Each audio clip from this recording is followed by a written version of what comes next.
Kita cek baterai dia T9. Nih, ini baterainya teman-teman ya. Harganya segini nih. Seiring berkembangnya waktu, itu harganya turun teman-teman. Halo semuanya, assalamualaikum warahmatullahi wabarakatuh. Kembali lagi di channel Junior Ferry. Nah teman-teman, sekarang kita akan menjawab lagi pertanyaan-pertanyaan yang masuk di kolom komentar. Yang pertama, mending beli ADT 9 second di harga 7,5 juta atau Avero starter 3 lead. Aku nggak tahu starter atau starter ya bacanya. Ini adalah sebuah sepeda listrik. Beda teman-teman ya. Memang kalau lihat bodinya itu mirip-mirip teman-teman, tapi beda. Ini sebuah motor listrik dengan jarak tempuh hingga 100 km, sedangkan Avero starter 3 tadi itu jarak tempuhnya 70 km. Kalau menggunakan dua baterai kemungkinan bisa di atas 100 km, tapi dengan catatan menggunakan dua baterai. Kecepatannya juga itu paling mentoknya di 53 km per jam aja, tapi kalau ini top speednya di atas 60 km per jam. Untuk kecepatan maksimal dari ADT 9 ini 63 sampai 65 km per jam. Kalau saya kan enteng ya teman-teman ya, dia bisa di 63 sampai 65. Tapi kalau bobot yang naikinya di atas mungkin 60, mungkin dia juga batasnya di 60 km per jam teman-teman.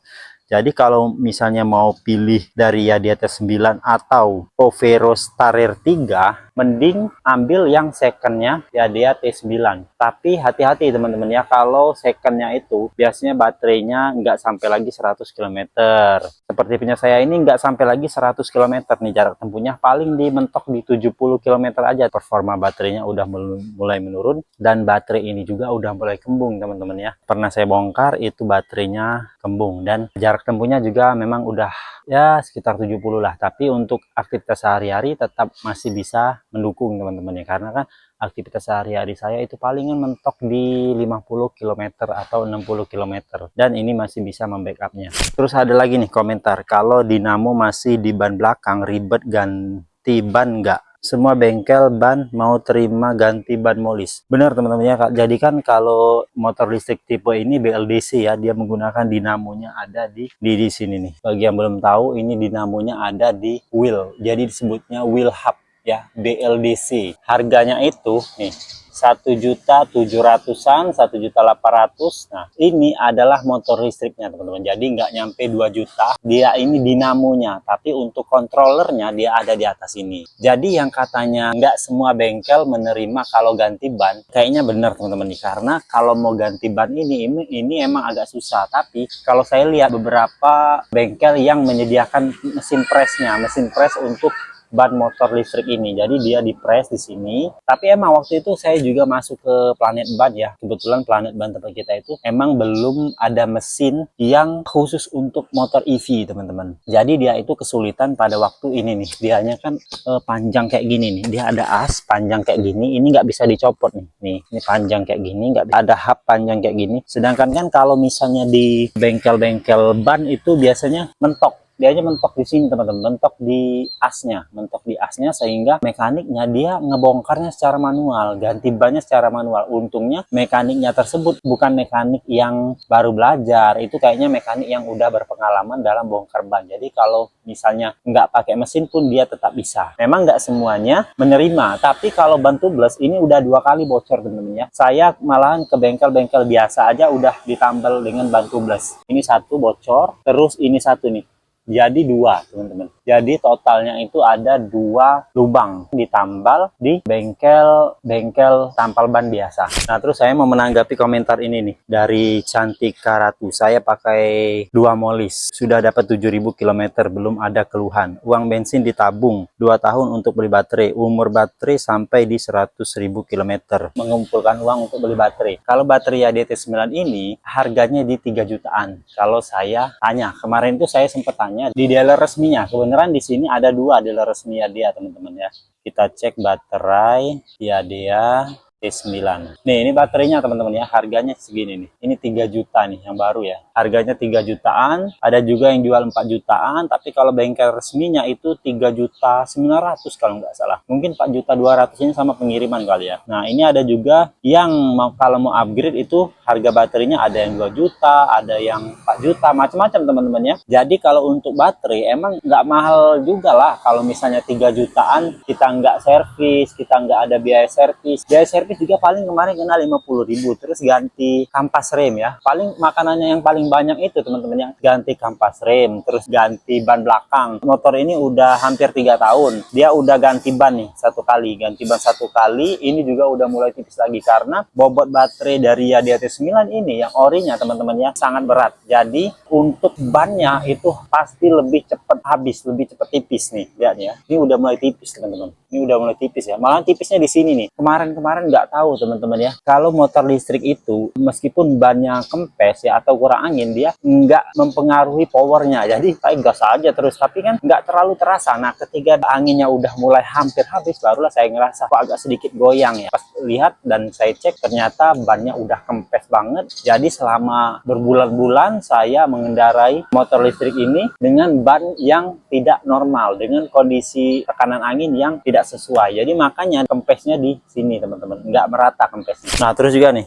tapi ada yang kurang benar sih, harga baterai 3 juta itu perlu dicek lagi karena saya pernah tanya untuk harga baterai SLA motor listrik kisaran 1 sampai 1,5 juta per piece. Dan Yadia T9 punya 6 baterai, jadi biaya untuk mengganti satu baterai butuh sekitar 6 sampai 7 juta. Dan perlu diingat lagi untuk baterai SLA itu umurnya pemakaian cuma sekitar 2 tahun. Jadi untuk jarak 100.000 itu butuh setidaknya 2 kali penggantian baterai. Secara matematika mungkin akan lebih untung jika ditambah dengan biaya maintenance motor. Ini sebenarnya benar. Dulu pas waktu kita beli motor Yadia T9 ini juga pastinya tanya dulu kira-kira berapa harga dari baterainya. Karena apa? Karena kan emang kita yang utama itu adalah baterai dan juga motor listriknya. Jadi waktu itu sempat saya tanya teman-teman pas waktu sebelum beli motor ini, itu harganya emang dari dealer resminya itu mengeluarkan di angka 6 juta. Saya juga agak kaget, tapi seiring berkembangnya waktu itu harganya turun teman-teman. Jadi sekarang 3.900.000. Nggak tahu nih faktor turunnya itu apa, karena apa saya juga nggak tahu ya. Kalau dulu emang benar yang dikatakan oleh kakak Santika ini, satunya itu di 1 jutaan. Jadi kalau 6 baterai itu bisa jadi 6 jutaan. Wah, berat. Tapi untungnya sekarang udah mulai turun, malahan hampir dengan separuh harganya, teman-teman.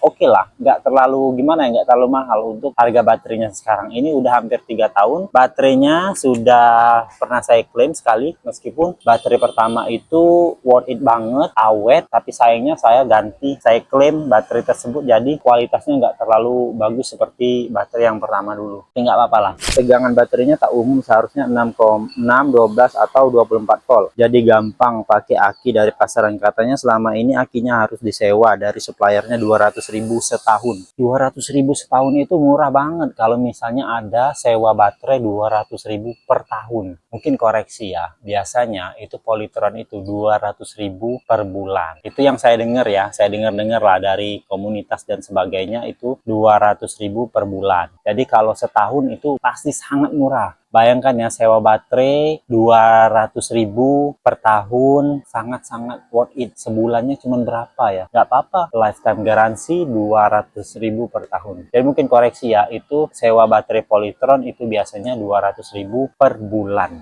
Nih ada yang bilang nih, yang namanya barang dagangan pasti yang ditawarkan yang bagus-bagus. Padahal motor listrik banyak kurangnya. Saya nggak jualan teman-teman ya. Tapi kalau mau ada yang beli melalui saya, beli motor listrik atau mobil, nggak apa-apa, saya juga terima karena kan itu kan cuan. Tapi secara dasarnya saya bukan jualan. Saya nggak jual motor listrik, saya nggak jual baterai, spare part. Saya penjual paling afiliator ya. Mungkin teman-teman kalau ada lihat barang-barang yang dibawa ini itu afiliator teman-teman ya. Kan barang dagangan saya, produk rekomendasi kalau teman-teman mau beli spare partnya, kampas remnya, baterainya, memang saya taruh di bawah. Tapi saya secara murni bukan ngejual motor ini. Saya bukan pedagang, tapi saya ini adalah owner experience. Jadi saya hanya berbagi, semoga teman-teman yang berencana mau ambil motor listrik juga ada edukasi, ada pengetahuan sebelum membeli motor listrik itu, jadi ada tahunya nih, ada pengetahuannya. Jadi di sini nih saya nih mungkin hanya informan teman-teman ya setelah menggunakan motor listrik. Sejak 2023 pakai Molis Polytron dan Wuling EV. Berawal dari empati kemacetan Jakarta yang panas, bau dan berisik. Sekarang mobil dan motor Mesin sudah nggak hidup akinya karena sama sekali tidak dipakai. Kabin mobil sampai pengap dan lembab. Tidak ada hubungannya dengan ujian ekonomi. Murni alasan ekologis. Kenapa semua harus sama? Karena alasan ekonomi dan keuangan. Wah, ini mantep banget nih. Orang ini ganti dari, sebenarnya bukan ganti, nambah ya. Nambah unit EV.